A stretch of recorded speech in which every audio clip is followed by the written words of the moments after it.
तस्या ज्ञानाञ्जनशलाकया चक्षुरुन्मीलितं येन तस्मै श्रीगुरवे नमः। वाञ्छाकल्पतरुभ्यश्च कृपा सिन्धुभ्य एव च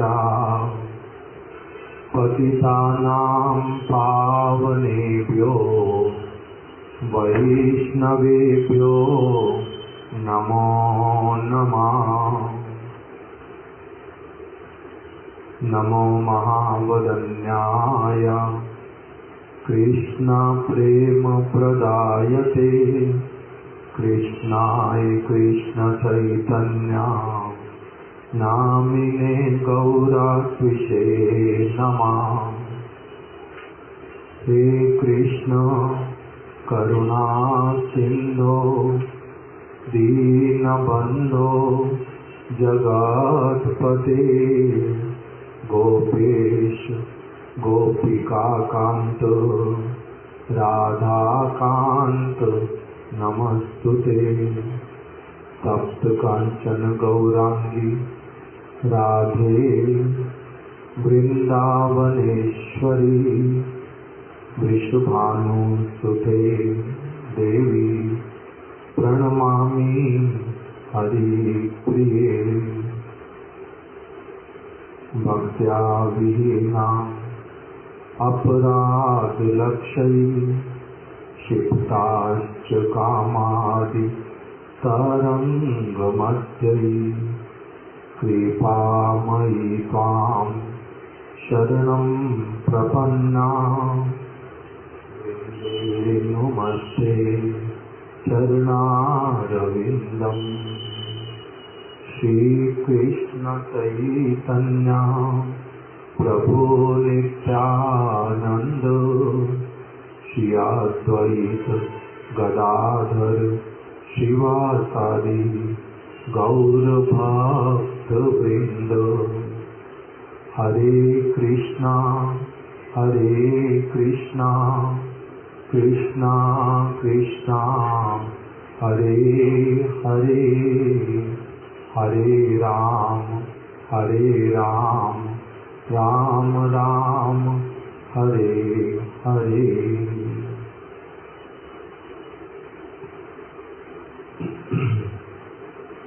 आज से हम लोग श्रीमद् नित्य लीला प्रविष्ट ओम विष्णुपाद अष्टोत्तर शत श्रीमद् भक्ति दयित माधव गोस्वामी महाराज जी के द्वारा लिखित कुछ एक जो पत्र, उसमें बहुत विशेष शिक्षाएं हैं। उन्होंने अलग अलग समय में कभी तो अपने गुरु भ्राताओं को, कभी अपने आश्रित जनों को, कभी किसी अन्य भक्तों को उन्होंने बहुत जो पत्र लिखे, उन पत्रों में से हम कुछ शिक्षा मूलक पत्र हम लोग उनको श्रवण करेंगे। इस भावना के साथ में कि वो हमारे गुरु पाद पद्म हैं, हमने उनका श्री चरण आश्रय ग्रहण किया है। उनके हृदय की क्या वार्ता है, जो भी पत्र वो लिख रहे हैं वो वास्तविक रूप में हमारे लिए है। इस प्रकार की भावना को लेकर के हम लोग इन पत्रों को श्रवण करेंगे। हमारे ही मंगल के उद्देश्य से उन्होंने हम लोगों को लिख करके दिया है। वास्तविक रूप में लिख करके किसी बात को देना अथवा बोल करके कहना एक ही बात होती है। ग्रहण करने वाला व्यक्ति यदि योग्य पात्र हो तो फिर कोई बात ही नहीं है। जैसे श्रीमद् भागवतम सुखदेव गोस्वामी जी की जो वाणी, उसको यदि कोई व्यक्ति श्रवण करे तो बोल कौन रहे हैं? साक्षात रूप में सुखदेव गोस्वामी ही बोल रहे हैं। मैं यदि उस प्रकार का गुरुत्व देकर के श्रवण करूं तो मेरे को साक्षात रूप में कौन बोल रहे हैं? सुखदेव गोस्वामी बोल रहे हैं।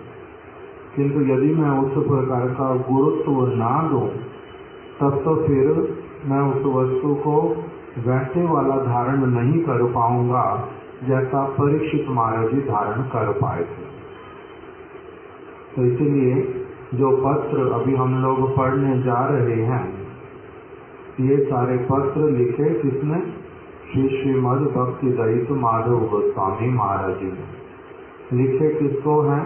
अलग अलग भक्तों को ही उन्होंने ये पत्र लिखे थे। उसमें उन भक्तों का नाम नहीं उल्लेखित होता, इसलिए क्योंकि किसी पत्र में उन्होंने किसी को अच्छे से डांट लगाई है, किसी पत्र में किसी को अच्छे से उनका प्रशंसा किया है।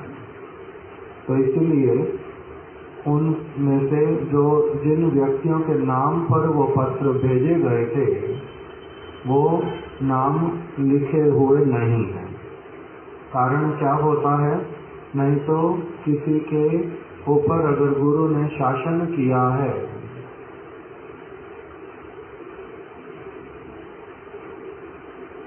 गुरु ने अगर किसी के ऊपर शासन किया है तब फिर दूसरा वाला व्यक्ति उसको समझ नहीं पाता। जैसे हमारे गुरुदेव ने एक समय अपनी एक समस्या सबके सामने रखी थी। हमारे सिद्धांति महाराज जी ने उस बात को गुरुदेव की जो अभी व्यास पूजा गई उसमें लिख करके दिया था शतवार्षिकी में, कि गुरुदेव ने एक समय में कहा कि मेरे लिए एक बहुत बड़ी समस्या है। अभी क्या समस्या है? मैं अगर ऐसा कोई भक्त जिसमें अनेक प्रकार के गुण हैं किंतु कोई छोटी मोटी अगर भूल करता है, उसके ऊपर अगर मैं शासन कर देता हूँ तो उसके द्वारा सारे लोग उसको पीछे पड़ जाते हैं कि देखा गुरुदेव भी कह रहे तुम कितने खराब, देखा गुरुदेव भी कह रहे तुम्हारे में ये दोष है। तो कह रहे हैं कि जिसमें अनेकों प्रकार के गुण, उसका कोई दोष अगर बोलता हूँ तो ये तो बड़ी परेशानी वाली बात है भाई। ये मेरे और उसके बीच की बात है, दूसरे लोग उसके बीच में क्यों पड़ते हैं?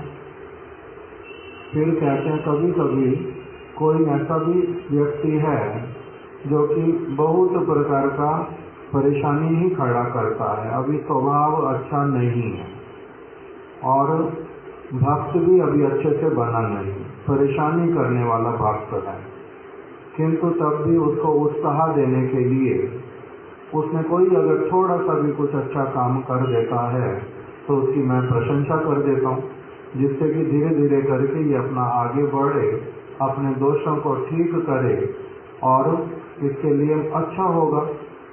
अब मैंने उसकी प्रशंसा की है तो उसमें अनेकों दुर्गुण, किंतु दूसरा व्यक्ति जो सुनता है वो क्या करता है, उसको पता नहीं क्या बना देता है, क्या मानने लग जाता है कि ये बहुत बड़ा साधु हो गया।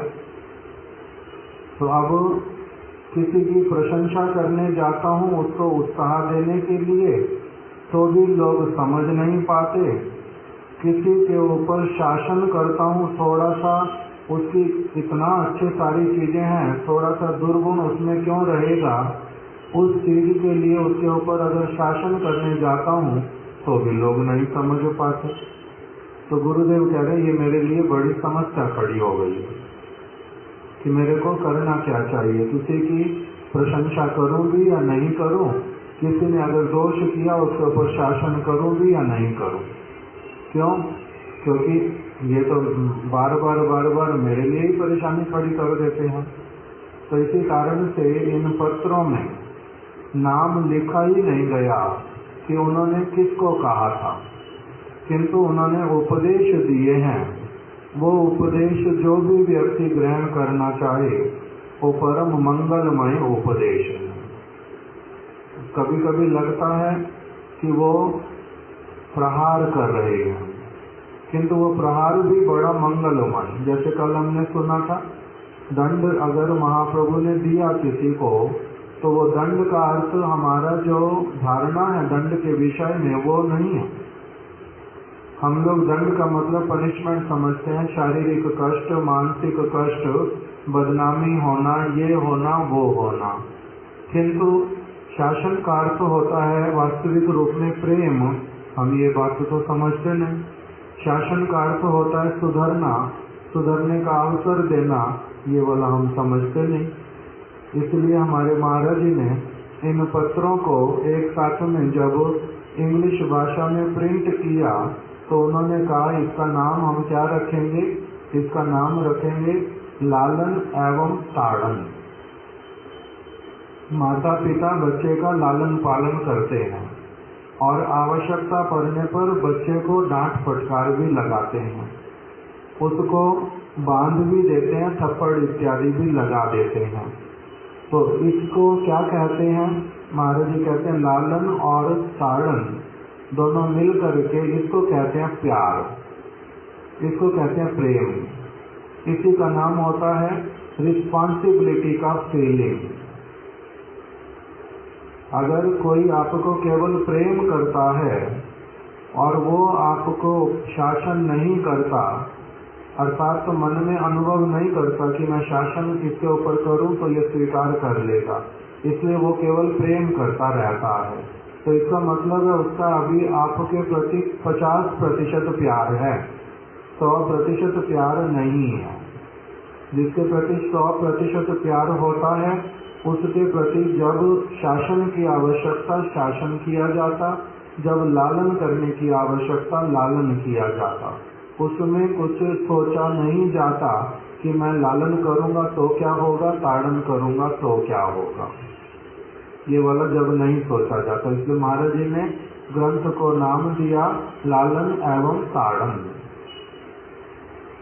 इसको इंग्लिश में कह दिया अफेक्शन एंड रिप्रोच, प्रेम और साथ ही साथ में शासन। अफेक्शन है, स्नेह है, स्नेह के पात्र है। इसलिए पत्र के प्रारंभ में लिखते भी सब जगह पर यही है।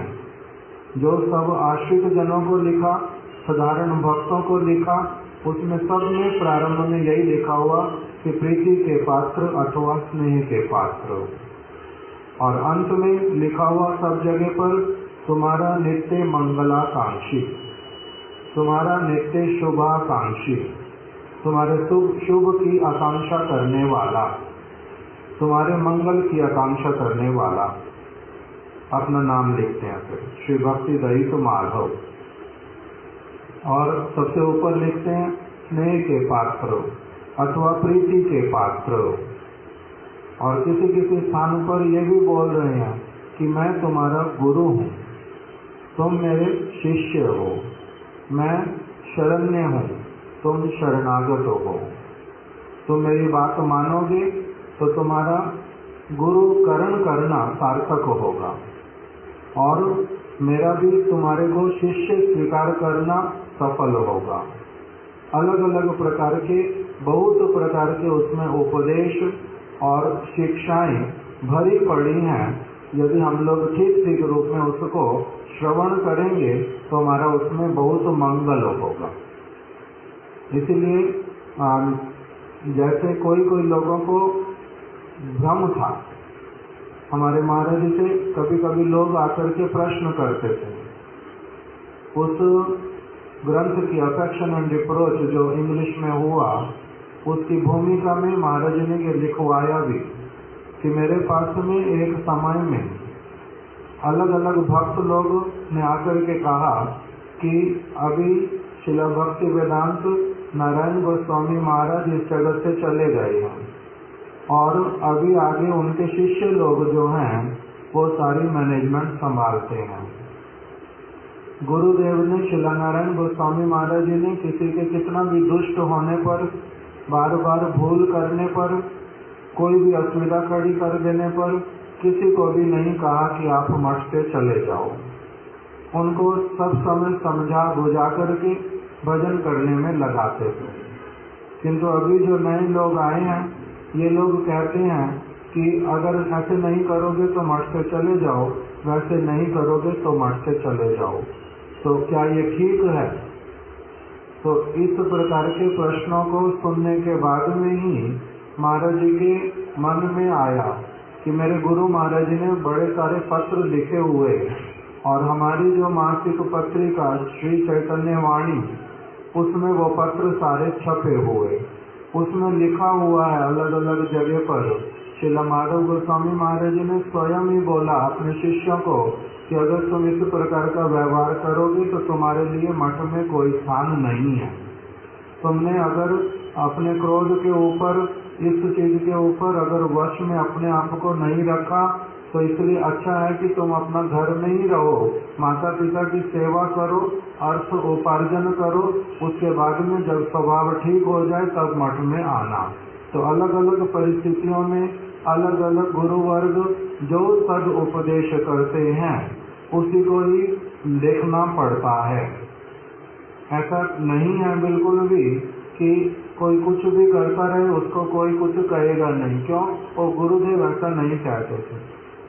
गुरुदेव को संभालना आता था, गुरुदेव को शासन करना आता था। गुरुदेव के भीतर में उस प्रकार का एक उन्नत अधिकार था कि व्यक्ति को ठीक भी कर लेते थे और कैसे क्या करना उनको आता, किंतु सबका अधिकार और योग्यता एक जैसा होता नहीं है। इसीलिए अलग अलग परिस्थितियों में अलग अलग चीजें आती हैं। तो इस प्रकार से इन पत्रों का एक साथ में संग्रह करके ये प्रकाशन हुआ था इन उद्देश्यों से। तो इसलिए अभी हम लोग एक एक करके कुछ दिनों तक इन पत्रों को श्रवण करेंगे। इसमें सब प्रकार के भक्तों के लिए, केवल त्यागी लोगों के लिए नहीं है, गृहस्थ लोगों के लिए भी वही की वही बातें बोली कि गुरुकरण का अर्थ क्या होता है, तुम्हारी स्वतंत्रता का अर्थ क्या होता है, समाज में जब रहते हो तब फिर किस प्रकार से वहाँ पर वास करना चाहिए, कैसे शांति को बना करके भजन करना चाहिए, अलग अलग प्रकार के कि किस प्रकार से अन्यों की स्त्री के प्रति तुम्हारा किस प्रकार का दृष्टि रहना चाहिए, अपनी ही स्त्री के प्रति किस प्रकार का व्यवहार होना चाहिए। अलग अलग समय में उन्होंने अलग अलग उपदेश प्रदान किए हैं।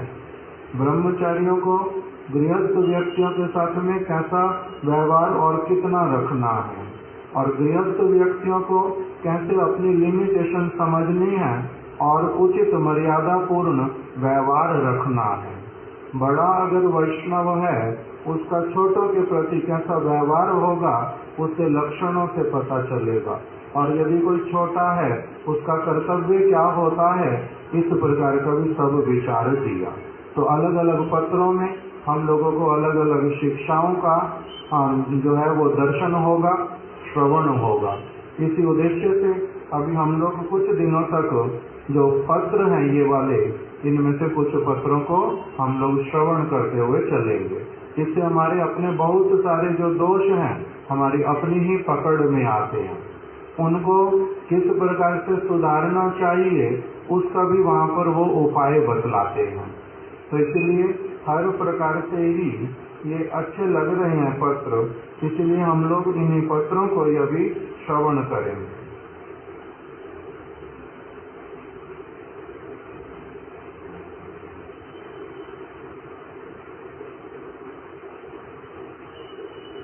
सबसे पहले हम लोग प्रारंभ कर रहे हैं जो हमारे ग्रंथ के अंदर पत्र संख्या 8, उससे हम लोग प्रारंभ कर रहे हैं।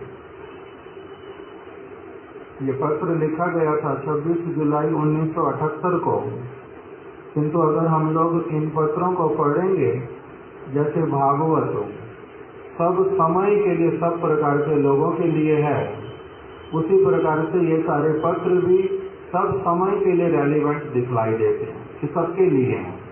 ये कभी बाकी पढ़ने वाले पत्र नहीं है। श्री श्री गुरु गौरांगो जयता, स्नेह के पात्र, हम लोग संसार को त्याग कर विश्राम करने के लिए अथवा अपनी ही इच्छा अनुसार चलने के लिए मठ में नहीं आए हैं, यह सर्वदा स्मरण रखना। क्या कह दिया? ये किसको लिख रहे हैं? किसी त्यागी व्यक्ति को, जो अपना घर परिवार इत्यादि छोड़ करके कहाँ पर आ गए हैं? मठ में आ गए।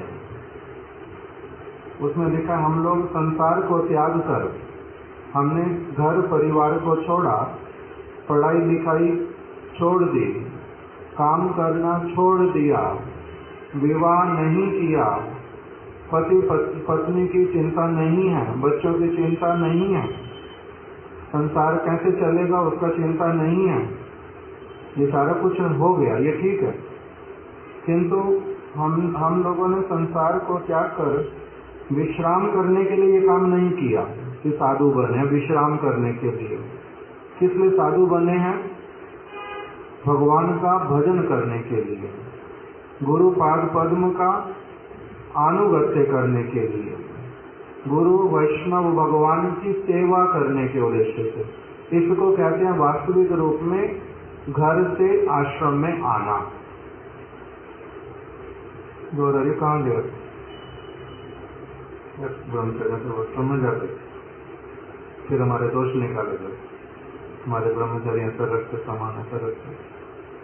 ब्रह्मचारी ब्रह्मचारी वाले में जाएगा, गृहस्थ गृहस्थ वाले में जाएगा, अंदर नहीं जाना अच्छा।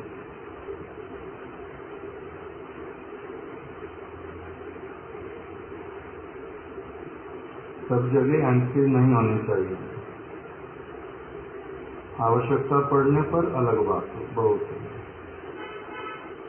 कभी कभी हमारे लोग फ्रिज खोलते हैं बिना किसी कारण से, हम लोगों को वो देख करके असुविधा होता कि इनके घर में अगर हम जाएं, ऐसे वाला काम करें, इनको कैसा लगेगा। ठाकुर जी के लिए कोई भी चीज बन रही, एकदम से उसको क्या बना रहे, देख रहे, एकदम से बड़े अजीब से क्या करे, वो सब खराब होता। हम लोग सारे थोड़ा थोड़ा पढ़े लिखे, कुछ घर से संस्कार भी अच्छे मिले हैं। हम लोग बहुत खराब अवस्था में हम लोगों का बॉर्न एंड ब्रॉटअप नहीं हुआ, अच्छा वाला हुआ, और पढ़े लिखे भी हैं। बुद्धिमान होना चाहिए, सेंसिटिव होना चाहिए। जैसे मैं कभी कभी किसी को भी बोल देता हूँ, हम लोगों ने स्कूल में से सीख लिया, किसी की डायरी को, किसी की कोई भी चीज टेबल पे पड़ी, किसी के घर पे कुछ भी रखा, कभी देखते ही नहीं, हाथ भी लगाते नहीं, कभी भी नहीं देखते। किसी से कभी सैलरी नहीं पूछते कि तुम कितना कमाई करते हो। अगर बहुत विशेष प्रयोजन ना हो, किसी से नहीं पूछते कि आपका काम क्या है, क्या करते हो, क्या नहीं करते। विशेष करके साधु जब बन गए, तब तो हमारा क्या लेना देना किसी भी चीज से। किसी की भी सेंसिटिव है। एक दिन मेरी टेबल पे भागवत रखी ना, कोई ग्रंथ रखा, और सिर्फ 1 मिनट ऊपर से ही देख रहे हैं, अपनी आप ही फिर देख के बोलते प्रभु जी मैं उस तरह से नहीं देख रही जैसे आप मना करते हो। बोला था ना अभी कुछ समय पहले ही। क्यों? क्योंकि उनको पता है मैं बोल दूंगा साथ साथ, ये क्या कर रहे हो, ग्रंथ मेरे वाला हाथ में क्यों उठाया। इसी प्रकार के जो छोटे छोटे, इससे क्या होता है, एक व्यक्ति का अपना उल्टा सबके साथ में प्रीतिपूर्वक संबंध रहता है। इस प्रकार की चीजें कि कौन क्या करता, कौन क्या खाता, कौन क्या देखता, ये सब कुछ बहुत खराब हो। क्यों? इतने सारे केले खाते हो, इतने सारे केले तुमने अपने लिए रखे हो, इस प्रकार का कोई बात तो बोलना अच्छा होता नहीं। अपना जब मेरे को जैसे कोई चीज बहुत अच्छी लगती, मेरे सामने कभी कभी आने से मैं और सारी चीजों को हटा देता हूँ कि मेरे को देखना ही नहीं, यही खाना है सिर्फ। तो उस समय अगर मेरे को कोई टोके तो कैसा लगेगा। जिस प्रकार से हमारा अपना सारी चीजों का, उस प्रकार से दूसरों के साथ, और जिनके साथ में बहुत अधिक घनिष्ठता हो गया, तब जो मर्जी बोल लो। मैं धीरू भाई को, कभी प्रिंस को, कभी नवकिशोर रमनी मोहन को मजाक करके कुछ भी बोल लेता हूँ, वो एक अलग बात। क्यों? क्योंकि संबंध एक अलग प्रकार का। किंतु यदि वो वाला ना हो तब फिर हर चीज में जो मर्जी कहना और करना, फिर सुनना भी पड़ता। जब सुनना पड़ता तब परेशानी होती। ये सिर्फ गौरव के लिए बोल रहा हूँ, केवल ऐसा कुछ नहीं। वो तो उनकी बात केवल शुरू हो गई, किंतु अलग अलग हमारे प्रभु जी लोग मेरे को अलग अलग लोगों के लिए आकर के बोलते हैं, प्रभु जी ये वाली चीज ये हमारे को परेशान करते हैं, ये वाली चीज वो परेशान करते हैं। कभी कभी कोई गृहस्थ भक्त ब्रह्मचारी की आकर के बोलता है। तो इन सारी चीजें मेरे को दिखाई देता बड़ी छोटी छोटी वाली चीजें, किंतु क्या करना चाहिए? भजन करने के लिए आए हैं, ठाकुर जी के पास आए, हरि नाम करना है, कथा कीर्तन सुननी है। उस वस्तु को मुख्य फोकस नहीं रख करके और चीजें अगर करते।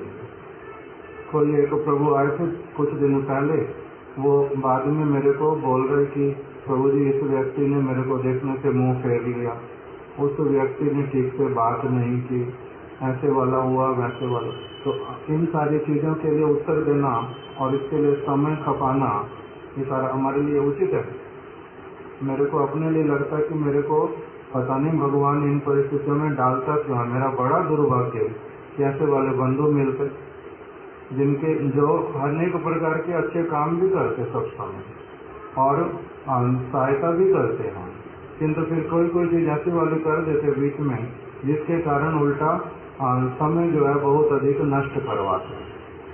और समझ भी आता नहीं कि इनको क्या लेना देना, हमारा फ्रिज इसमें क्या रखा क्या नहीं रखा, ठाकुर जी का फ्रिज है तुम्हारा क्या, किंतु नहीं, स्वभाव नहीं जाता, किसी का कुछ किसी का कुछ। एक प्रभु आता है गुड़गांव से मेरे पास में, वो जब तक मेरे कमरे में आगे से पीछे तक चारों कोनों में देख नहीं लेगा क्या क्या रखा है।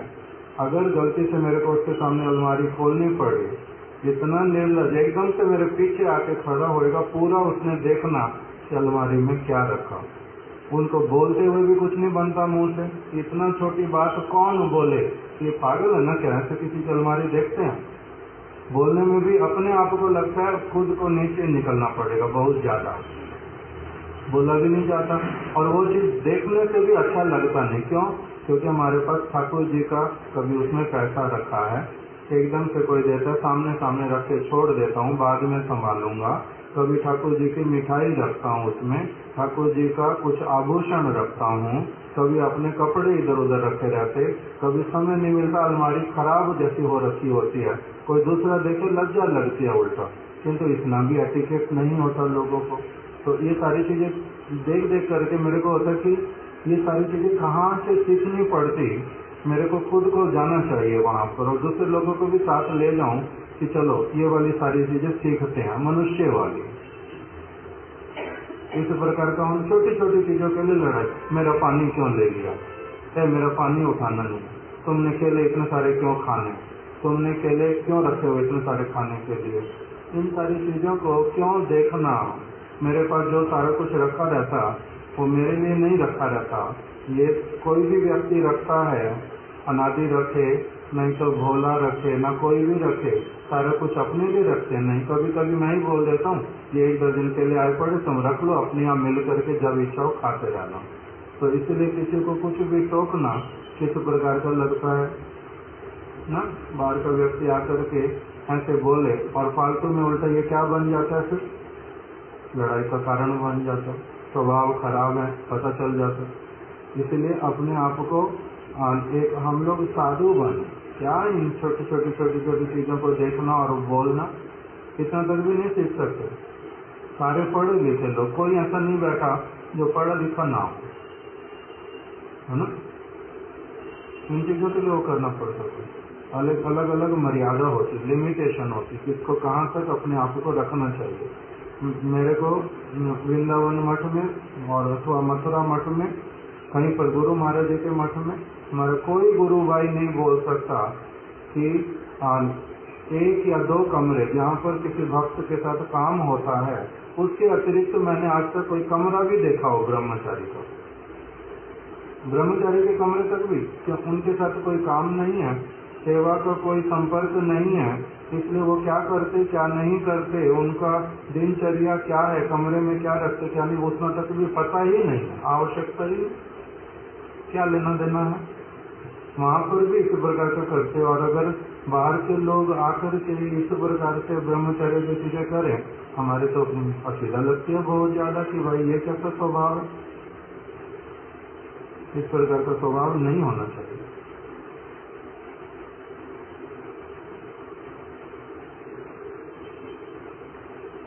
अब जब यहाँ पर लिखा है हम लोग संसार को त्याग कर विश्राम करने के लिए अथवा अपनी ही इच्छा अनुसार चलने के लिए मठ में नहीं आए हैं, यह सर्वदा स्मरण रखना। ये किसके लिए लिखा हुआ है?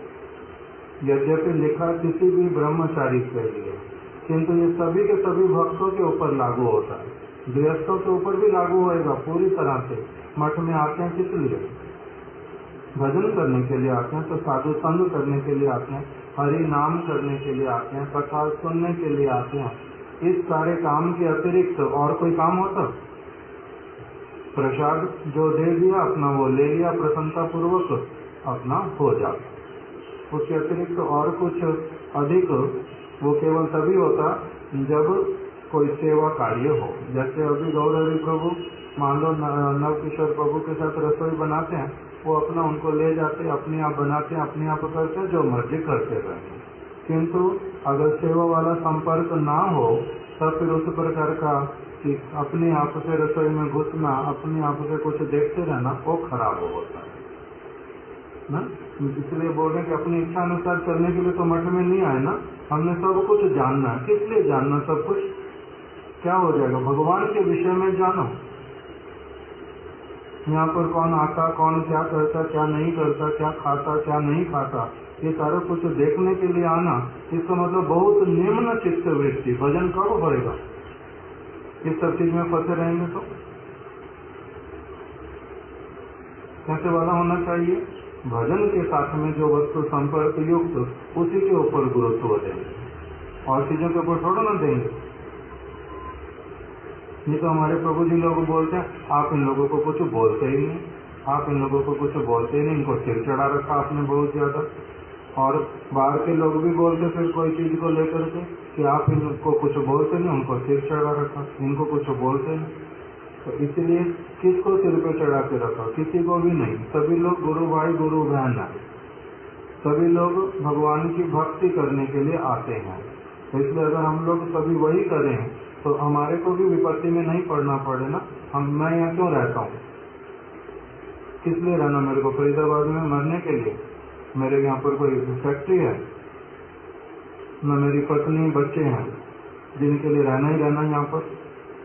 मैं तो अपना आराम से वृंदावन रहूंगा, गोवर्धन रहूंगा, गुरुदेव के मठ हैं पड़े, सब प्रकार का साधु संग है, सब प्रकार की सुविधा है। यहाँ पर किस लिए रहना है? सब इसलिए रहते हैं कि ठीक है, जिस किसी प्रकार से गुरुदेव के माध्यम से हो, सिद्धांति महाराज जी के माध्यम से हो, महाराज जी का फिर आना जाना हुआ, जैसे कैसे करके चीजें कुछ चलती हैं, चलो कोई बात नहीं, जो थोड़ा सा जिस प्रकार से सेवा कार्य होता वो करते हुए चलते। किंतु अगर उसका फल इस प्रकार का भोगना पड़े तब तो दुर्भाग्य हमारा। इस प्रकार की बातें करनी पड़े। अलग अलग लोगों को परस्पर में भी समझना चाहिए, एक दूसरे को समझाना भी चाहिए कि इस प्रकार का क्या करना, जिसके कारण उल्टा विपत्ति खड़ी करते हैं सब समय दूसरे लोगों के लिए। आपस में कभी भी लड़ लेंगे, कभी भी फिर प्यार कर लेंगे। बीच में जब लड़ाई किया तब हमारा समय अपना सारा नष्ट किया, उनको ये पता नहीं चलता। आपस में लड़ाई कर लेंगे, समय किसका नष्ट करते? मेरे को तुम्हारी लड़ाई से कोई लेना देना भी नहीं। कभी कभी इच्छा होती है बिल्कुल परम गुरुदेव जैसे बन जाओ, गुरुदेव जैसे बन जाओ। गुरुदेव एक जगह पर बोल रहे हैं कि तुम्हारा किसी के साथ में कोई लड़ाई झगड़ा हुआ, मेरे पास आना नहीं बोलने के लिए,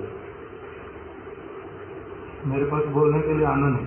मैं तुम्हारे को इस उद्देश्य से मैंने तुम्हारे साथ में संबंध नहीं रखा कोई कि तुम्हारे अपने स्वभाव के कारण किसी से भी लड़ाई झगड़े भी होंगे और मैं उसको भी बैठ के सुलझाऊंगा। हमारा मुकुंद एक दिन मेरे को बोलता है कि प्रभु जी इंचार्ज का मतलब क्या होता है? इंचार्ज का मतलब ही यही होता है कि जिसकी भी लड़ाई होगी, जो भी चीज का कुछ होगा, इंचार्ज को बोलेंगे। मैंने कहा तुम्हारा भूल धारणा, बिल्कुल मूर्ख वाला धारणा। इंचार्ज का मतलब अगर ये होता है तब तो ऐसे वाला इंचार्ज कभी कोई बनेगा ही नहीं। इंचार्ज का मतलब क्या होता है वास्तविक रूप में? गुरु पाद पद्म का रिप्रेजेंटेटिव। गुरु पाद पद्म का वो कौन है? रिप्रेजेंटेटिव है। और उनके साथ में व्यवहार कैसा वाला करेंगे? गुरु तुल्य। उनके साथ वो तुम्हारी सेवा करेंगे ना तुम उनकी सेवा करोगे, तुम उनकी कई अनुसार चलोगे ना वो तुम्हारे कई अनुसार चलेंगे, तुम उनका उल्टा सहायता करोगे कुछ ना वो उल्टा तुम्हारी सब समय सहायता करेंगे। वो कहते हैं इंचार्ज का मतलब कपड़ा चाहिए कपड़ा देंगे, खाने के लिए चाहिए खाना देंगे, बीमार हो तो दवाई देंगे, अगर मेरे को कहीं जाना तो मेरी सुविधा कर देंगे, और जिस समय मेरी लड़ाई झगड़ा हुआ उस समय वो सुलझा देंगे। मैंने कहा अगर तुमने इसी को गुरु समझा कि गुरु धारण करना होता तो ऐसा वाला गुरु तो अपने आप आत्महत्या करेगा कभी भी जा करके, कि अगर इसी के कारण गुरु बनना होता। इसको गुरु कहते हैं। गुरु का अर्थ इसमें से कुछ भी नहीं होता, इसमें से कुछ भी नहीं होता। इसलिए गुरुदेव क्या कहते थे कि मैं केवल मात्र तुम्हारी भक्ति में तुम्हारी उन्नति करने में सहायता करूंगा, यही मेरा प्रॉमिस है। इसके अतिरिक्त मेरा और कोई प्रॉमिस नहीं है, कोई प्रॉमिस नहीं। और भक्ति में सहायता करूंगा, भक्ति में तुम्हारे को अग्रसर करूंगा, इस प्रकार का बोलते हैं। परम गुरुदेव को किसी ने आकर के बोला दो ब्रह्मचारी में बहुत ज्यादा लड़ाई हो गया है। किसी एक समय बोला कि बाहर के गृहस्थ लोगों का जो है अंदर के एक दो ब्रह्मचारियों में कुछ लड़ाई हो गया है। तो परम गुरुदेव ने कहा मेरा दरवाजा बंद कर दो। दरवाजा बंद कर दिया, अपना हरि नाम करने लग गए, जो भी उन्होंने करना अपना करने लग गए। जब 2-4 घंटे के बाद में दरवाजा खोला तो खोला गुरुदेव उल्टा उस समय लड़ाई हो रही थी, झगड़ा हो रहा था, आपने दरवाजा बंद कर लिया। तो बोलते जी और क्या करना मेरे को तो डिस्टर्ब नहीं होना, मेरे को एक मुहूर्त भगवान की सेवा के बिना थोड़ा ना व्यतीत करना है। ये तो अपने स्वभावों के कारण लड़ेंगे मरेंगे। हमारा शिक्षा है स्वभाव का संशोधन करो, अपने आप को ठीक करो। और ये हमारे को क्या कहेंगे कि हम अपने आप को तो ठीक करेंगे नहीं, बीच में उल्टा आप आ जाओ, आपको भी लपेटे में लेंगे। तो मेरे को वही काम करना, मेरे को वो काम करना नहीं। इंग्लिश में गुरुदेव बोल रहे हैं कि हमारे गुरु महाराज बोलते थे, अर्थात परम गुरुदेव, कि आई एम नॉट कोर्ट, मैं कोर्ट नहीं हूँ। अगर लड़ाई हुआ झगड़ा हुआ तुम्हारे को किसी को एक दूसरे की कंप्लेन करनी, फालतू की शिकायतें करनी, सरकार ने व्यवस्था की हुई है, जाओ अपना केस दर्ज करो, वहां पर लड़ाइयाँ करो, वहीं वो बैठ करके सुनेंगे किसका भूल है किसका नहीं है, ये है वो है। मैं कोर्ट नहीं हूँ, मैं तो साधु, मेरे को ये सारा कुछ नहीं करना आता, इतना ज्यादा टाइम मेरे पास नहीं है। मैं बैठा रहूं किसकी भूल हुई थी, किसने पहले शुरुआत की थी, किसने बाद में क्या कहा था, उसका मतलब क्या था, ये सारा कुछ किसके लिए होता है? कोर्ट के लिए। तो जजमेंट जो देता है, जो जज का सारा पढ़ाई किया वो सारा इतना अपने दिमाग को ऐसा वाला बना के रखा, वो थोड़ी देर में पकड़ लेगा। मैं तो साधु, मेरे को क्या पता इन सारी चीजों का।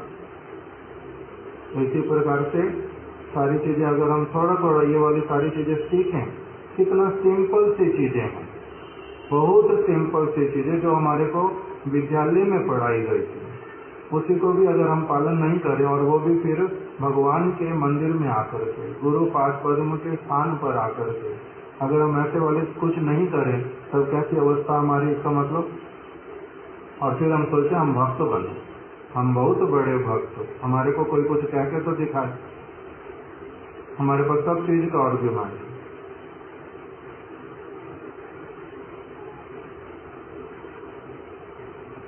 इसमें बोल रहे हैं हम लोग संसार को त्याग कर विश्राम करने के लिए यहाँ पर नहीं आए हूँ। अगर विश्राम करने नहीं आया हूँ तो क्या लोगों की समस्याएं भी सुलझाने के लिए आया हूँ? लोग लड़ाइयाँ करेंगे उसके बीच में मैं सुलझाऊंगा बैठ करके, पति पत्नी लड़ाई करेंगे उसके बीच में मैं बैठूंगा। क्यों? क्योंकि आप हमारे गुरुदेव हो, आप बैठो बीच में, ये काम करेंगे। विश्राम करने के लिए घर से नहीं आया, ये तो ठीक है, किंतु क्या लोगों को खिलाना क्या पड़ेगा उसका चिंता करने के लिए आया हूँ सिर्फ को? क्या इसलिए आया हूँ कि लोग चाहे कोई भी क्यों ना हो बात करने आएगा तो समय देना ही देना, इस प्रकार का समय अपना व्यतीत करने के लिए आया हूँ, विश्राम करने के लिए नहीं आया, ये तो ठीक है, किंतु क्या करने के लिए आया हूँ ये भी तो क्लैरिटी चाहिए या नहीं चाहिए। विश्राम करने के लिए हम लोग मठ में नहीं आए और अपनी इच्छा अनुसार चलने के लिए भी नहीं आए। अपनी इच्छा अनुसार चलने नहीं आया हूँ, ये भी एक ठीक बात है, किंतु जो बहुत सारे और लोग हैं उनकी इच्छा के अनुसार चलने आया हूँ। फिर किसकी इच्छा अनुसार चलने के लिए आया हूँ? किसकी इच्छा अनुसार चलने के लिए आया हूँ? गुरुदेव की, भगवान की। जो गुरु तुल्य वैष्णव गण है उनकी इच्छा के अनुसार चलने के लिए आया हूँ, स्वतंत्रता के लिए नहीं आया हूँ। किसके लिए आया हूँ? भजन करने के लिए। किसके लिए आया हूँ? सेवा करने के लिए, विश्राम करने के लिए नहीं आया, निठल्ला बनने के लिए नहीं आया, मैं अपना समय नष्ट करने के लिए नहीं आया। इसलिए कह रहे हैं कि हम यह सर्वदा स्मरण रखना चाहिए। इसलिए चाहे गृहस्थ व्यक्ति भी क्यों ना हो, वो मठ में अपनी इच्छा अनुसार चलने के लिए नहीं आए हैं। अगर अपनी इच्छा अनुसार जो मर्जी करना तो कहाँ तक अलाउ किया जाएगा? अपनी इच्छा अनुसार आ सकते अंदर तक, ठाकुर जी के दर्शन करो, महाराज जी के दर्शन करो, प्रणाम करो और उसके बाद जाओ। हमारी जान थोड़ा ना खाओ। यहीं तक ही तो संबंध है। उससे आगे अगर संबंध है तो वो कौन से वाला होगा? सेवा वाला होगा। अगर सेवा वाला नहीं है तो फिर क्या लेना देना हमारे को किस चीज की बात करनी?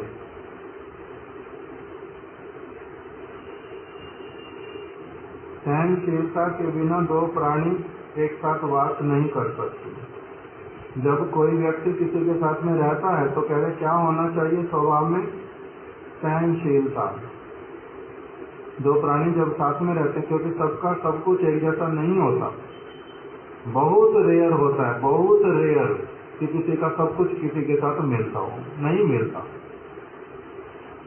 इसलिए उसके बीच में जब मेरे को पता है कि मेरे को गुरु पाद पद्म से लाभ है, जैसे मैं अपने विषय में बोलता हूँ कि पहले तो गुरु महाराज जी के साथ और शिला गुरुदेव के साथ में, गुरु महाराज जी के साथ पुरी में रहना हुआ। उनकी इतनी वृद्धावस्था थी कि बहुत कुछ पता ही नहीं, कि रह गए कुछ हुआ ही नहीं, जैसे कुछ सीखना इत्यादि नहीं हुआ। फिर गुरुदेव के साथ में रहे तो गुरुदेव के साथ में किंतु बहुत कम समय तक क्लोजली रहना पड़ता था। अधिकांशता अपना मिलना है थोड़ी देर, 2 मिनट उन्होंने कुछ बोलना, हमने दर्शन भी कर लिए, अथवा उन्होंने कोई सेवा कार्य बोल दिया, फिर हम अपने कमरे में अपना चले गए। कथा के बीच में गए, उन्होंने कथा बोलनी, हमने कथा सुननी, नोट्स बना लिए, कभी उन्होंने कथा का अनुवाद कर दो, वो उनके सामने कर दिया, वहीं तक का संबंध था। फिर महाराज जी के साथ जब रहना शुरू किया तब कैसे वाला है, बहुत समय एक साथ में रहना पड़ता, लगभग सारा समय एक साथ रहना पड़ता। तब उस समय क्या होना शुरू हो गया, उनका हमारी हर चीज को देखना, हमारा भी उनकी हर एक चीज को देखना।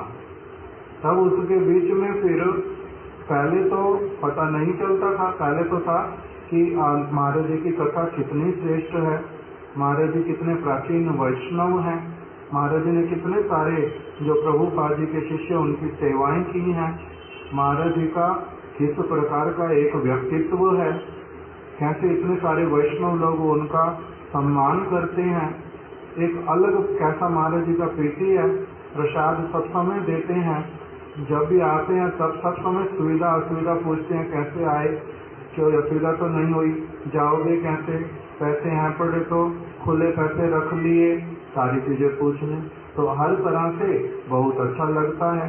ऐसे ऐसे कथा में पॉइंट्स बताते हैं जिससे कि बहुत अधिक आकर्षण होता है उनके प्रति। फिर जब साथ रहना शुरू किया तब उनको तो हमारी हजारों चीजें जो दिखाई देंगी, हम लोगों का अपना बद्धता के कारण वो क्या देखना शुरू हो जाता है कि महाराज जी इस समय क्या करते हैं, उसको क्या बोलते हैं, इसके साथ में इतनी बात क्यों करते हैं, उसको जाने क्यों नहीं दे रहे, और इस चीज से उनका क्या लेना देना, उस चीज से उनका क्या लेना देना, बहुत सारी चीजें उस तरह से आकर के खड़ी होती हैं। तो उस जगह पर फिर शिक्षा क्या दी महाराज जी ने कि प्रभु जी मुख्य वस्तुओं के ऊपर फोकस रख करके जो स्वभावगत वस्तुएं उसको सदैव अपने मन में अपने से अलग रखना। श्लोक सुना दिया, दृष्टि स्वभाव जनितै वपुषश्च दोषै न प्राकृतत्वमियं भक्त जनस्य पश्येत गंगावताम न खलु बुध बुध फेन पंकई ब्रह्म द्रवत्म अपगच्छति नीर धर्मय। गंगा का जल भगवान का चरणामृत है, परम पवित्र है। उसमें अगर बुध बुध फेन इत्यादि भी आ जाती है तब भी उसका गंगा का जल ही रहता है। इसलिए उसको कभी भी दूसरा जल नहीं मानते। किंतु जहाँ पर बुध बुध होते हैं, जहाँ पर कीचड़ होता है, वहाँ से गंगा के जल को भरते नहीं है। क्यों? क्योंकि वो थोड़े दिनों बाद खराब हो जाता है, गंगा जल होने पर भी। किसी का उदाहरण देते थे महाराज जी कि हम किसी के घर में गए, उन्होंने हमारे को दिखलाया कि महाराज जी देखो, मैंने 1952 में ये जल रखा था, ये 53 में, ये 54 में, ये 55 में। उस व्यक्ति को हर साल गंगा जाता हरिद्वार में और जल लेकर के आता, उसके ऊपर ईयर लिख करके रख देता कि कब लाया था, कौन से वर्ष में। फिर महाराज जी को दिखाया शायद 72 में न 73 में कि देखो महाराज जी, ये पिछले साल लाया था, किंतु इस जल में अब दुर्गंध आनी शुरू हो गई, ये जल खराब हो गया। तो ऐसा क्यों हुआ महाराज जी? ऐसा क्यों हुआ? पुराना गंगा जल खराब नहीं होता, और सारे लोग ही बोलते गंगा जल कभी खराब नहीं होता, उसमें कभी कीड़े नहीं पड़ते, तो ये वाला जल क्यों खराब हो गया? तब महाराज जी ने बोला कि देखो, आपने वो जल जो है अवश्य ही ऐसे स्थान से गंगा में से लिया होगा जहाँ पर कीचड़ और बुध बुध फेन इत्यादि बहुत होगा। तो बोलते जी हाँ जी महाराज, तो इसलिए खराब हो गया। तो इसी प्रकार से अगर किसी साधु में, साधु का मतलब अगर सचमुच में वो साधु हैं, उनके स्वभाव के कारण अगर कुछ चीजें करते हैं तो उसको देख करके भी देखते नहीं, अनदेखा करते हैं, अनदेखा करते हैं। किस लिए? क्योंकि उससे उनका कुछ असुविधा होता नहीं। गंगा का जल ही रहता है। वो जो खराबी हुई थी, किसकी खराबी हुई है? वो फेन बुध बुध कीचड़ की खराबी हुई है। तो इसी प्रकार से साधु का, यदि कोई साधु है तब उसका जो स्वभाव इत्यादि वाला वस्तु वो सब देखते नहीं, उनका मुख्य वस्तु देखते हैं कि उनका आदर्श क्या है, उनका भजन का परिपाटी क्या है, उसको लेना और चीज को छोड़ देना, उस तरह से देखते नहीं। फिर अगर स्वभाव से हट करके, स्वभाव का दोष और वपु के दोष से हट करके यदि कोई बद्ध जीव वाला दोष है, उसको फिर देखने के लिए भगवान ने आंखें दी हैं, उससे दूरी बना करके रखना, इस प्रकार का। तो इसलिए जो जब किसी के साथ में रहना पड़ता है तब पहले क्या देखना पड़ता है? अपने आप को थोड़ा सा डेवलप करना पड़ता है, कॉन्शियसनेस को, अपनी चित्त वृत्ति को ऊपर उठाना पड़ता है कि मैं किस उद्देश्य से इनके पास में आया हूँ, इनके साथ क्यों रह रहा हूँ। उसके लिए महाराज जी उदाहरण देते थे कच्छ का। एक व्यक्ति था जिसका नाम था कच्छ, भागवत में उनका वर्णन आया। कच्छ नाम का व्यक्ति, वो कौन है? ऐसे देवकुल से हैं, किंतु उनको एक विद्या सीखनी थी। उस विद्या का नाम है मृत संजीवनी विद्या। उसके लिए वो आ गए शुक्राचार्य जी के पास। शुक्राचार्य जी जो है वो है असुरों के गुरु। ये देवकुल का व्यक्ति, देवकुल का व्यक्ति असुर कुल में आ गया। जब शुक्राचार्य जी के पास आए कि मैं आपका अनुगत होना चाहता हूँ, ये विद्या सीखना चाहता हूँ, तो उन्होंने कहा ठीक है, मैं तुम्हें सिखलाऊंगा समय आने पर, पहले किंतु जिस प्रकार से शिष्य को रहना उस प्रकार से तुम मेरे साथ में रहते रहो। वो साथ में रह गए। अभी शुक्राचार्य जी पिता की भांति, उन्होंने ये भेद नहीं किया कि ये देवकुल से आया या फिर दूसरे जो छात्र हैं ये असुर कुल के हैं। उनका चित्त वृत्ति उन्नत उस वस्तु में, इसलिए उन्होंने कोई असुविधा, उनको ऐसा वाला हुआ नहीं। कच्छ किंतु बहुत सिंसियर व्यक्ति था, अच्छी तरह से सारा कुछ करता था। इसलिए कुछ ही दिनों में शुक्राचार्य जी का, उनकी पत्नी का, उनके बच्चों का, सबका बहुत प्रिय बन गया। जो भी कोई काम होता शुक्राचार्य जी और लोगों को बुलाते नहीं। किसको बुलाते हैं? कच्छ इधर आओ, कच्छ ये काम कर दो, कच्छ तुम कहाँ चले गए, अलग अलग काम उसको ही बोलते हैं। जो दूसरे दूसरे छात्र जो असुर कुल वाले, उनको ईर्ष्या होने लगा इस कच्छ के साथ में।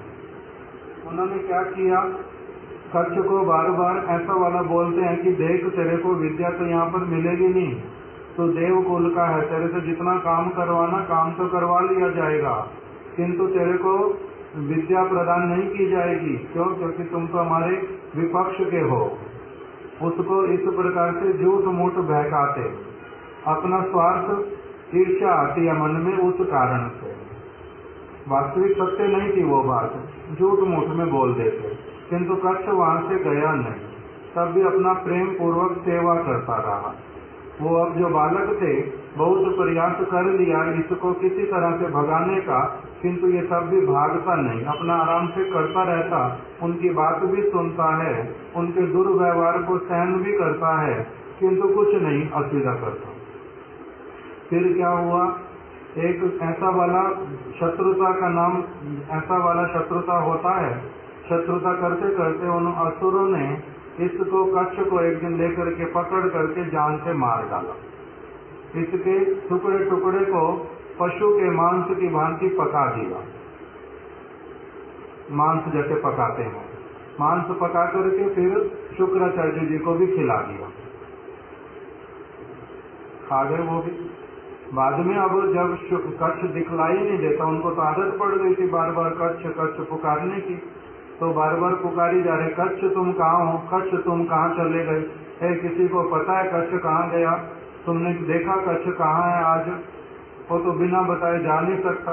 बार बार जब बोलते तो अंदर से कच्छ ने बोल दिया, गुरुदेव मैं आपके पेट के भीतर में हूँ, मेरे को ये बालकों ने इकट्ठा करके मार दिया, मार के पका के आपको खिला दिया। तब उन्होंने क्या कहा कि फिर पुत्र तुम बाहर आ जाओ। तो बोलते जी मेरे को तो आता नहीं आपके पेट से बाहर, मेरे को कैसे आना, मैं तुम्हारे को अभी क्या कर रहा हूँ, एक मंत्र दे रहा हूँ, उसके कारण वो जप करके तुम बाहर आ जाओ, आ जाओगे तुम बाहर। फिर गुरुदेव मैं आपके पेट से अगर बाहर आऊंगा, आपको आपका तो मृत्यु हो सकता उसके द्वारा, तो इससे तुम्हारे को मृत्यु संजीवनी मंत्र दे रहा हूँ, मैं सचमुच में मरूंगा एक बार तो, किंतु तुम उस मंत्र के द्वारा मेरे को जीवित कर देना। मंत्र सिखला दिया, कच्छ पेट से बाहर आ गया, बाहर आकर के उसने फिर वही मंत्र का उपयोग किया और अपने गुरुदेव को जीवित कर दिया। तब फिर उसने गुरुदेव को बोला, जे गुरुदेव मैं आपको क्या भिक्षा क्या वो दूं, दक्षिणा क्या दूं, गुरु दक्षिणा। तो उन्होंने कहा गुरु दक्षिणा यही है कि इस प्रकार के जो ईर्ष्यालु व्यक्ति, इनसे सब समय के लिए दूर चले जाओ और इनके निकट में रहना ही नहीं, यही तुम्हारी गुरु दक्षिणा है। तो वो चला गया कच्छ देवकुल के लोगों के साथ रहने के लिए।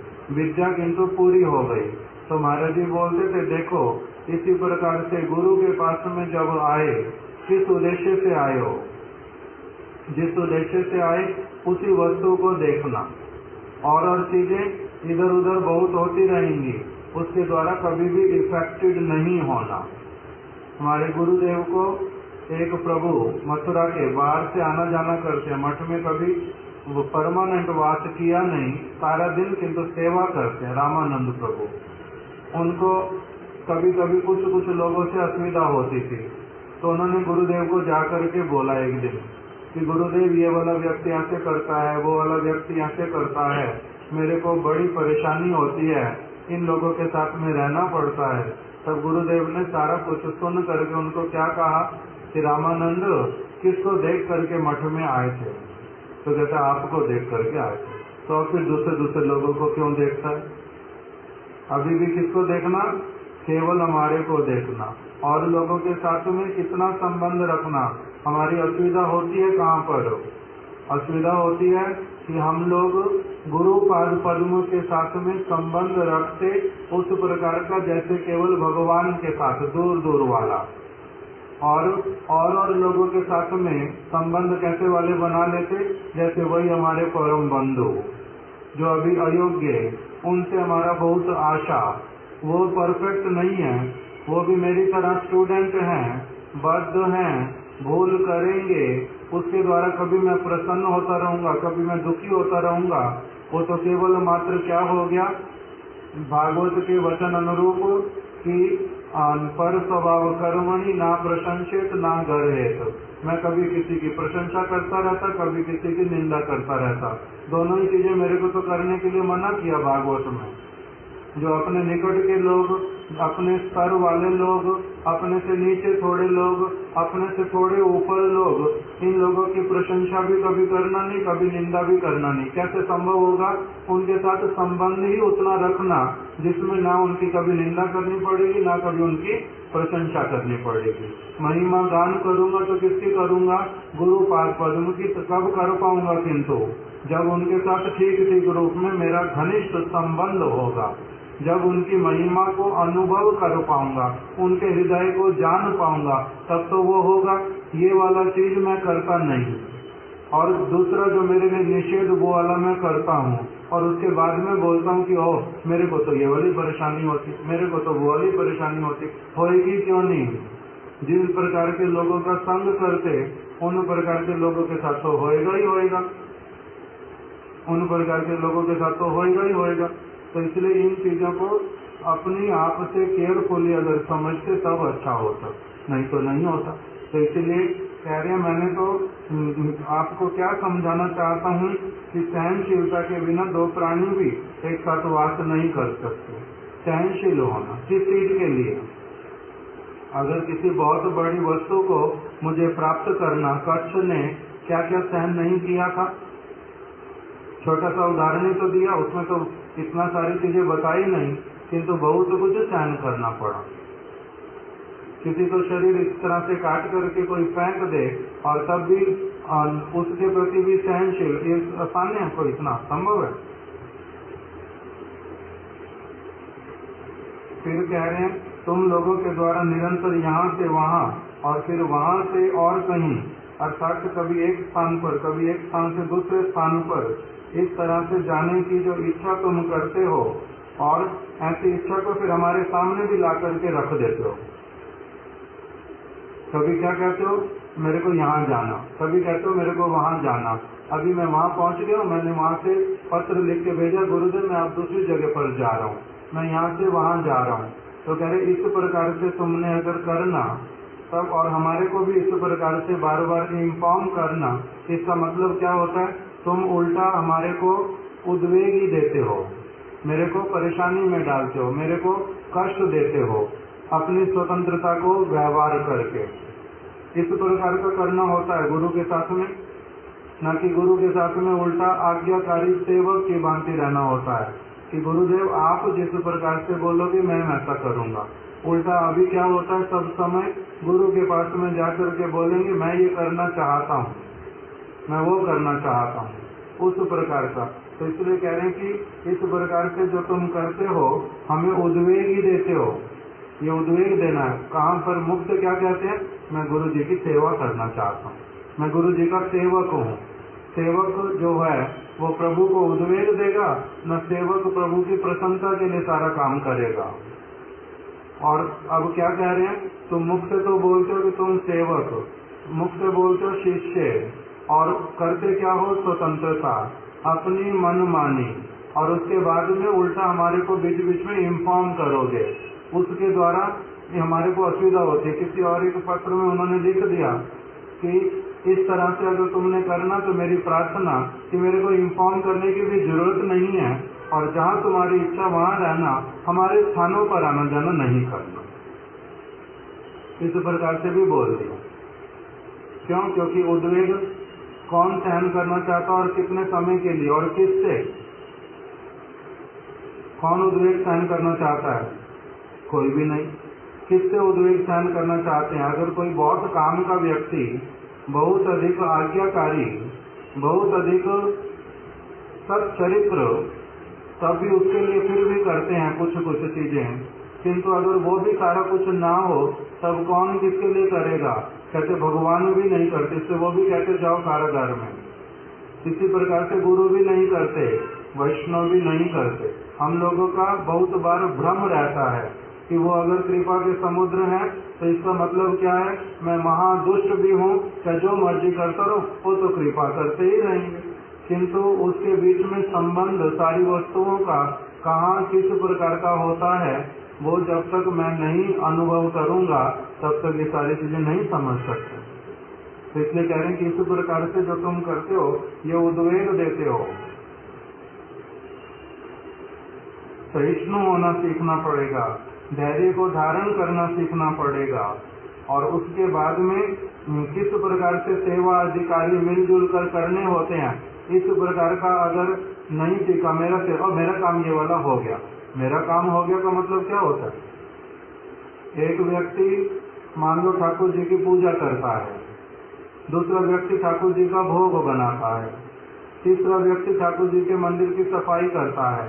तीनों में अगर बराबर तालमेल नहीं हुआ, बनाने वाले ने 10 बजे बना दिया, भोग लगाएगा 1 बजे, सारा कुछ ठंडा, जो ठंडा भोग देगा उसको असुविधा होती। नहीं तो भोग देने वाला आ गया 12:30 बजे, 1 बजे, 2:30 बजे तक, 3 बजे तक भोग ही नहीं बना, तब असुविधा होगी ना? नहीं होगी। और सफाई करने वाला व्यक्ति अर्चन करेंगे 7:30 बजे, सफाई करने वाला कहेगा मैंने ना आज रात को ही करके रख देता हूँ, मैंने कल सुबह नहीं करने। अथवा मैं 7:30 बजे नहीं आ पाऊंगा, मैं 10 बजे आऊंगा, पहले थोड़ा बहुत तुम खुद ही कर लेना, बाद में देख लूंगा।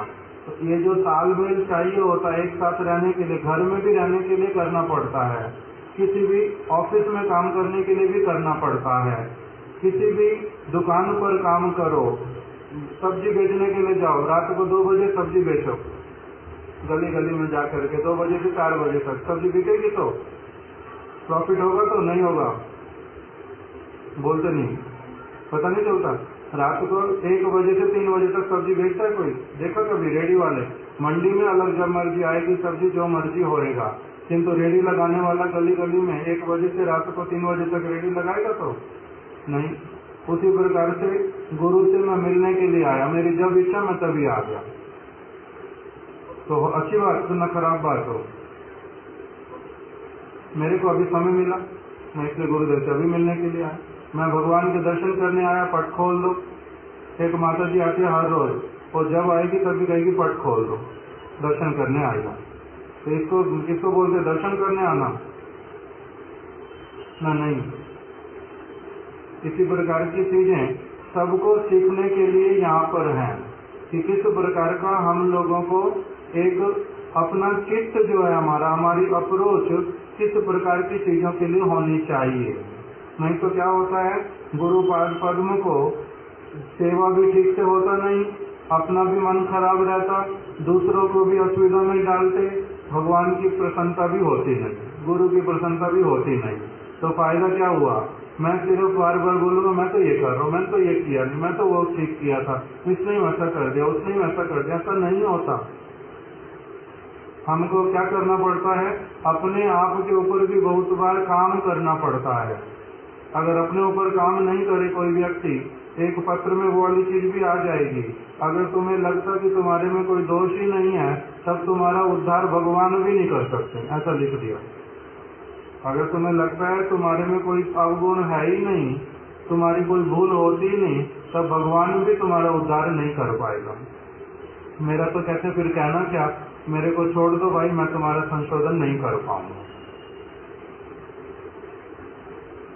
इसलिए कह रहे हैं कि अगर मिलजुल करके सेवा कार्य इत्यादि करना होता है, सहिष्णु बनना पड़ता, धैर्य धारण करना पड़ता, अपनी बात को ठीक से रखना सीखना पड़ता, दूसरे की बात को ठीक से सुनना पड़ता, समझना पड़ता। जिनके साथ सेवा कार्य करना, उनके साथ में मिलजुल करके नहीं रहना, तब कैसे चलता है?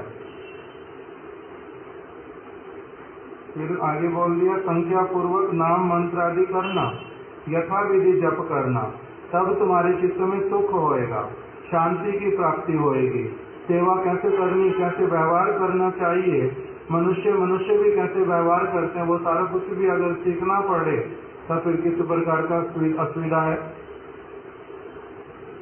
किसी के लिए कुछ भी जो मन में आया बोल दिया, ये क्या है? ये निंदुक है, ये कैसा है? ये पागल है, ये कैसा है? ये आराम करने वाला व्यक्ति है, अरे ये सुविधावादी है, ये है केवल भाषण देने वाला है, अरे ये तो मालिक बन के बैठा हुआ है, किसी के लिए कुछ भी कभी भी बोल देना बिना सोचे बिना विचारे, इसको क्या बुद्धिमान कहते हैं? बुद्धिमान नहीं कहते। बुद्धिमान जो व्यक्ति होता है वो 1000 बार सोच करके देख करके तब किसी के लिए कोई बात बोलता है, और वो भी केवल मात्र तभी जब बहुत आवश्यकता हो, नहीं तो ऐसे बोलते रहते।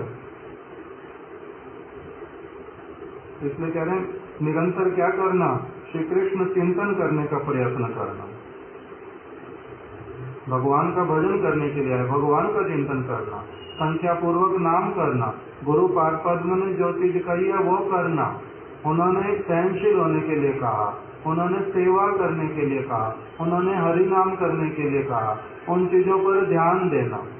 उन चीजों पर अगर ध्यान नहीं देते और केवल मात्र अपनी सुख सुविधा के लिए कभी कहीं जाना कभी कहीं जाना, कभी कुछ करना कभी कुछ करना, धैर्य है नहीं, सहनशीलता है नहीं, तब फिर भजन करना क्या करने के लिए आए? फिर आश्रम में विश्राम करने के लिए, नहीं तो फालतू की बक करने के लिए।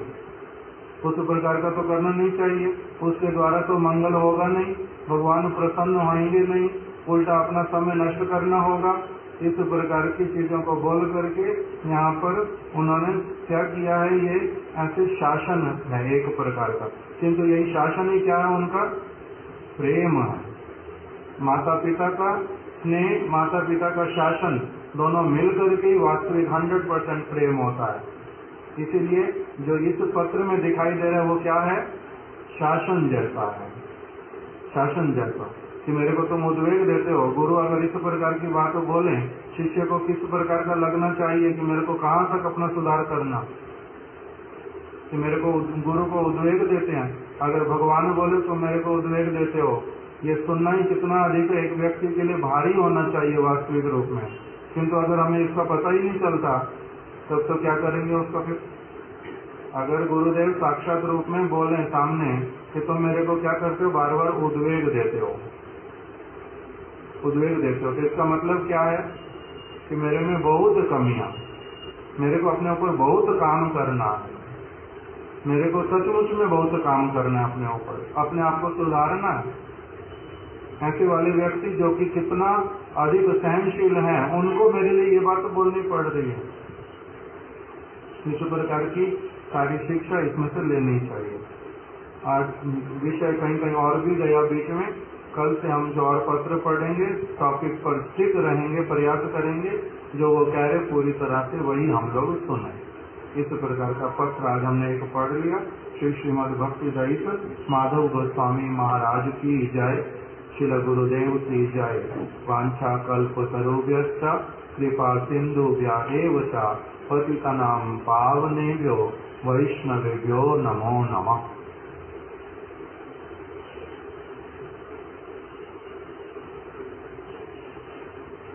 धीरू प्रभु लव।